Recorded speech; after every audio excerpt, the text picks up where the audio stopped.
এগুলো আমাদের ফসল, এগুলো মধুকুস। আপনারা মনে হয় এগুলো আপনারা চিনবেন, এগুলো সবাই সচরাচর খায়। এগুলো মধুকুস, আমরা লাগাইছি এগুলো।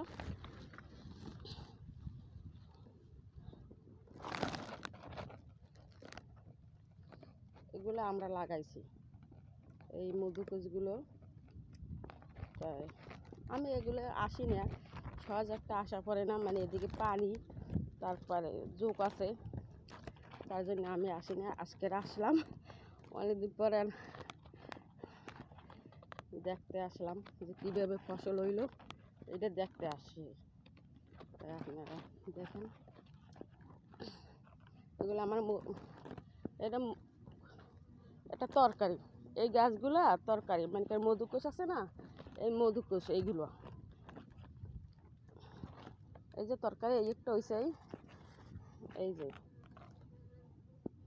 এগুলো পিছন সাইডে বেশি আছে, তার পিছন সাইডে পানি অনেক, এই জন্য এই পিছন সাইডে নামতে পারি না। পিছন সাইডে এগুলো হয়েছে, আর যেগুলো হয়েছে তা উপর, আমি তেমন একটা লাগর পাই না।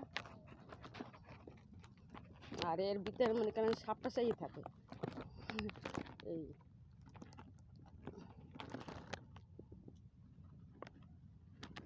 এই ক্ষেতটা পুরো ক্ষেতটাই মনে করেন আমরা লাগাইছি, এই যে লাগাইছি, এই যে দেখেন লাউ তরকারি।